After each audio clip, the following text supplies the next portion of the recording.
కారం రంగు రుచితో ఉంటుంది. ఆచి మిరపపొడి అదరగొట్టే కారం రంగు రుచి. కేంద్ర ఎన్నికల సంఘం తీరుపై మరోసారి విరుచుకుపడ్డారు రాహుల్ గాంధీ.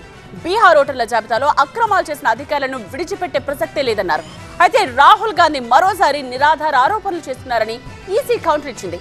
ప్రజలు ఈ మాటల్ని నమ్మొద్దని విజ్ఞప్తి చేసింది. బీహార్ ఓటర్లపై రగడ మరింత ముదిరింది. ఈ అంశంపై వెంటనే చర్చ చేపట్టాలని పార్లమెంట్ ఉభయ సభల్లో విపక్షాలు ఆందోళన కొనసాగించాయి. విపక్షాల ఆందోళనతో ఉభయ సభలు మళ్లీ వాయిదా పడ్డాయి. కేంద్ర ఎన్నికల సంఘం తీరుపై విపక్ష నేత రాహుల్ గాంధీ మరోసారి తీవ్ర స్థాయిలో విరుచుకుపడ్డారు. బీహార్లో బీజేపీ గెలుపు కోసం ఈసీ కుట్ర చేస్తుందని విమర్శించారు ఆయన.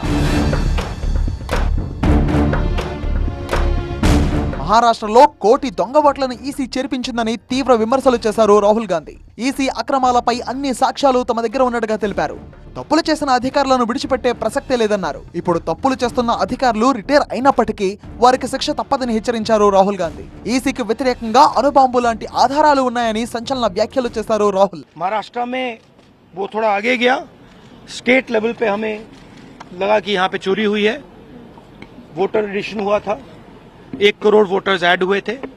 फिर हम थोड़ा डिटेल में गए, हमने कहा देखो अब इलेक्शन कमीशन तो मदद नहीं कर रहा है, तो थोड़ी ग्रैन्युलैरिटी में जाना है, गहराई में जाना है.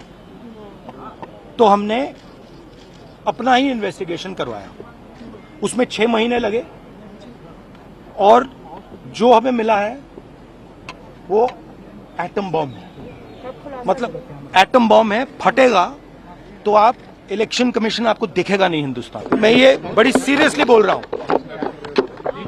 जो भी ये काम कर रहे हैं, ठीक है, इलेक्शन कमीशन में जो भी ये काम कर रहे हैं, right from the top to the bottom, आप एक बात याद रखिए, आपको हम छोड़ेंगे नहीं.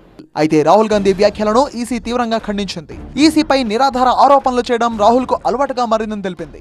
జూన్ 12వ తేదీనే రాహుల్ ప్రశ్నలకు ఈమెయిల్తో సమాధానాలు పంపించినట్టు ప్రకటన విడుదల చేసింది. తమ కార్యాలయానికి వచ్చి అనుమానాలు నివృత్తి చేసుకోవాలని సూచించినప్పటికీ రాహుల్ రాలేదని ఈసీ వెల్లడించింది.